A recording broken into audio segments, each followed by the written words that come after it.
What if we told you that a conflict that has been ongoing for more than half a century had a decisive turn of events recently? Yes, we are talking about the Israel-Palestine conflict.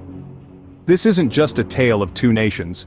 It's a chronicle of deep-rooted beliefs, of survival and struggle, of victories and defeats. It's a story that has been written over decades, with the world as its audience. Today we take you through a pivotal chapter in this saga, the war between Israel and Palestine, with a particular focus on the triumph of Israel. As we delve into this narrative, it's crucial to remember that the Israel-Palestine conflict is a complex tapestry woven with threads of history, politics, religion, and human rights. It's not a simple black and white situation, and the repercussions of this conflict extend far beyond the borders of these two nations, influencing international relations, global policies, and the lives of millions. In the next 15 minutes we'll navigate the labyrinth of events that led to the recent war, the strategies employed, the challenges faced, and the ultimate victory of Israel. We'll examine the intricate details of the conflict, the turning points, and the aftermath. We'll strive to present a comprehensive view of the situation, shedding light on the nuances often lost in the cacophony of mainstream media. But why focus on Israel's victory, you may ask? Well, understanding the strategies and decisions that contributed to this outcome is vital to grasp the dynamics of this conflict. It helps us comprehend the balance of power in the region, the international implications, and perhaps chart a course towards a peaceful resolution in the future. So, fasten your seatbelts and brace yourselves as we embark on this riveting journey through the tumultuous timeline of the Israel-Palestine conflict. It's a story of resilience, power, and the indomitable human spirit, a story that needs to be told and heard. So, are you ready? Let's dive in. Join us as we journey through the tumultuous timeline of the Israel-Palestine conflict. The first step to understanding any war is to look at the situation before the conflict escalated. The stage was set for the recent conflict in the Middle East with the re-election of Ismail Haniyeh as the leader of Hamas. This Palestinian Islamist group, which controls the Gaza Strip, had Haniyeh at its helm since 2017. Directing the group's political activities from outside Gaza, splitting his time between Turkey and Qatar, Haniyeh's leadership was not without controversy. His re-election further solidified his control over the organization, which has fought multiple violent conflicts with Israel. Simultaneously, the political climate was heating up with Palestinian President Mahmoud Abbas's announcement of parliamentary and presidential elections. These were to be the first in 15 years, a move seen to potentially improve relations with the then incoming US President Joe Biden. But the announcement stirred up more skepticism than hope among many Palestinians. A poll in December revealed that the majority of Palestinians didn't believe the elections would be fair and free. There was a cloud of uncertainty hovering over the elections, with obstacles and disagreements within the dominant factions of Hamas and Fatah. The mechanism for ensuring a free election and the participation of international observers were also concerns. The United States, Israel, and the European Union were likely to refuse dealings with any Palestinian government that included Hamas. The European Union and the United Nations expressed support for the election announcement, but it was unclear whether Israel would permit election activity to take place in East Jerusalem. The last parliamentary election in 2006 had resulted in a surprise win by Hamas, leading to a rift with Fatah and subsequent civil war. Gaza was now controlled by Hamas, while Abbas's power base was in the West Bank. Many Palestinians were skeptical about these elections and believed they would be called off for various reasons. Some saw the decision as a positive step towards democracy, but the overall sentiment was one of doubt. So we see a region fraught with political tension, skepticism, and uncertainty. The re-election of Haniyeh, the skepticism surrounding the proposed elections, and the internal disagreements within Palestinian factions, all these factors were kindling, waiting for a spark. As tensions mounted, the region was on the brink of war. And then, it began, the war that would send shockwaves across the globe. The conflict wasn't born out of a single event, but rather, it was the culmination of mounting tensions, a simmering pot that had finally boiled over. At the heart of the conflict was Hamas, the Palestinian Islamist group that controls the Gaza Strip. This was not their first clash with Israel. Indeed, they had been embroiled in several violent conflicts prior to this one. This time, however, the stakes were higher, the attacks more relentless, and the repercussions more severe. Hamas launched an unprecedented number of attacks on Israel, causing widespread panic and chaos. The Israeli skies were filled with the ominous sight of rockets, each one carrying a payload of destruction. But this was just the beginning. Soon enough, these skirmishes escalated into full-blown warfare. The Israeli Defense Forces, known for their formidable military prowess, retaliated with equal intensity. The battlefields were no longer confined to specific areas. Instead, they spanned across cities, towns, and even residential neighborhoods. Each day brought with it a new wave of violence and destruction, a grim testament to the tragic reality of war. In the midst of the chaos, the leaders of Hamas were not idly standing by. Ismail Haniyeh, re-elected as the leader of Hamas, directed the group's political activities from outside Gaza, splitting his time between Turkey and Qatar. He was the driving force behind Hamas's aggressive stance against Israel, orchestrating the attacks that would plunge the region into war. As the war raged on, it became increasingly clear that this was not a battle that would be easily won. Both sides were determined, both sides were resilient, and both sides were suffering heavy losses. The world watched in horror as the conflict escalated, praying for a resolution that seemed increasingly elusive. The war was now in full swing, with both sides suffering heavy losses. This was the brutal reality of war, a reality that was all too apparent in this conflict. The stage was set, the players were in position, and the world could only watch as the war continued to unfold. Every war has a turning point, and this one was no different. It's at this juncture that the tide began to shift in Israel's favor, marking a pivotal moment in the conflict. Israel's strategic approach was multifaceted. They utilized an impressive intelligence network to pinpoint the locations of Hamas operatives and infrastructure, avoiding extensive civilian casualties as much as possible. This, combined with their advanced defense system, the Iron Dome, proved to be a game-changer.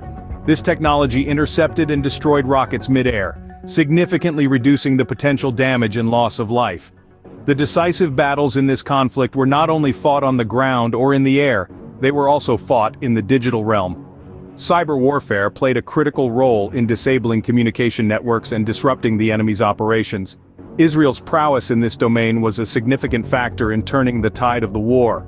The role of international powers cannot be overlooked.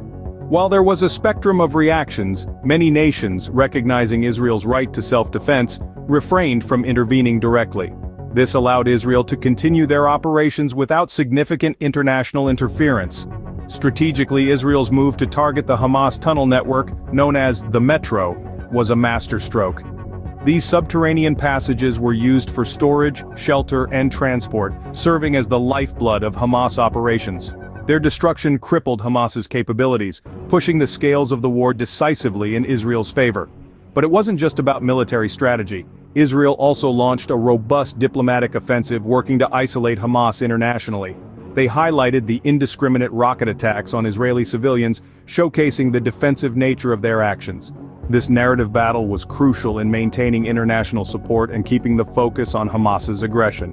With this turn of events, Israel was now poised for victory. But as we'll see in the next segment, victory in war is more than just military triumph. It's about navigating the complex aftermath and working towards a sustainable peace.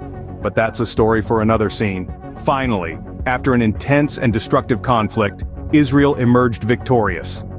This victory was not without its own set of complexities and repercussions. Israel's triumph was marked by strategic military operations, targeted airstrikes, and a firm defense against the unprecedented attacks from Hamas. Yet, the victory was far from simple or straightforward. The events leading up to Israel's win were marked by an escalation of tensions, culminating in an 11-day conflict that would leave no party unscathed. Israel's approach was one of responding to aggression with an unwavering show of force, aiming to neutralize the threat posed by Hamas. Israel claimed its airstrikes were directed towards legitimate military targets, taking measures to avoid civilian casualties. Yet the toll on human life and infrastructure was significant. The ceasefire that was declared marked the end of active conflict, but was the beginning of a new set of challenges. The war had left its mark on the region, with thousands of homes destroyed or rendered unfit for habitation. The joy of the ceasefire was tempered by the reality of the destruction that had taken place. Israel's victory had a profound impact on the region. It demonstrated Israel's military prowess and its resolve to defend its territory. However, it also laid bare the human cost of such conflicts and the long road to recovery that lay ahead. The aftermath of the war was marked by a need for reconstruction and healing. The question of who would carry out this reconstruction and who would pay for it remained. The challenge was further compounded by the Israeli-led blockade, which Palestinians viewed as collective punishment. Despite these hurdles, some financial aid pledges for reconstruction were made, including from Egypt. Yet despite the destruction, some Palestinians expressed a sense of relief and even a sense of victory after surviving the conflict. This highlights the complex nature of such conflicts, where victory can take on different meanings for different people, depending on their perspectives and experiences. And so Israel had won the war. But at what cost? The victory came with a heavy price, reminding us all of the complexities of war and the enduring need for peace. The dust had settled, but the scars of the war were still fresh. The aftermath of the conflict was a sight to behold. Buildings reduced to rubble, homes left uninhabitable, and the grim task of rebuilding lay ahead. The Gaza Housing Ministry reported that nearly 16,800 housing units were damaged, with 1,800 unfit for living and 1,000 completely destroyed. The war had come to an end, but the echoes of its fury were still felt in every corner of the region. The human cost was significant too. Palestinian medics reported 243 deaths in Gaza, while Israel reported 13 deaths from rocket attacks. Behind these numbers were individuals, families, and communities whose lives were forever altered by the events of the conflict. In the political arena, the war had its ripple effects. Ismail Haniyeh was re-elected as the chief of Hamas, consolidating his control over the organization. Across the region, Palestinian President Mahmoud Abbas announced the first parliamentary and presidential elections in 15 years. However, skepticism was rife among the Palestinians, with many doubting the fairness of the upcoming elections. The war had laid bare the divisions within the Palestinian factions of Hamas and Fatah, and the international community's stance towards any Palestinian government that included Hamas. Yet, amidst the uncertainty and skepticism, some saw the decision to hold elections as a positive step towards democracy. The war had also brought to the fore the question of who would bear the responsibility and the cost of rebuilding. Financial aid pledges were made, including $500 million from Egypt. Yet, the task was enormous, with the war having caused significant damage to industry, the power sector, and agricultural facilities in Gaza. As the people of both regions reflected on the war, they were left with a profound sense of its cost. The war was over, but its effects were far from finished. The scars it left behind served as a stark reminder of the conflict, its implications for the future, and the urgent need for a lasting peace. So, what does this all mean for the Israel-Palestine conflict? Our journey through this complex, turbulent chapter of history has brought us to several key points. We've seen the pre-war scenario unfold, where tensions simmered and eventually boiled over into outright conflict. The war itself was a tumultuous time marked by unprecedented attacks and a decisive turn of events that led to Israel's victory. We've also witnessed the aftermath, a time of reflection and reckoning for both sides. For Israel, it was a moment of triumph, a testament to their resilience and strategic prowess. For Palestine, it was a period of pain, loss, and reconstruction, but also a time of enduring spirit. This conflict and its outcome have broader implications that echo far beyond the borders of Israel and Palestine. It's a poignant reminder of the complexities of geopolitics and the consequences of war. It underscores the importance of dialogue, diplomacy, and peaceful resolution in a world that's increasingly interconnected and interdependent. But perhaps most importantly, it highlights the human cost of conflict. Lives were disrupted, homes were destroyed, and communities were torn apart. Yet, amidst the devastation, there were also stories of resilience, courage, and hope. As we look to the future, one thing is certain. The Israel-Palestine conflict, though marked by this decisive war, is far from over.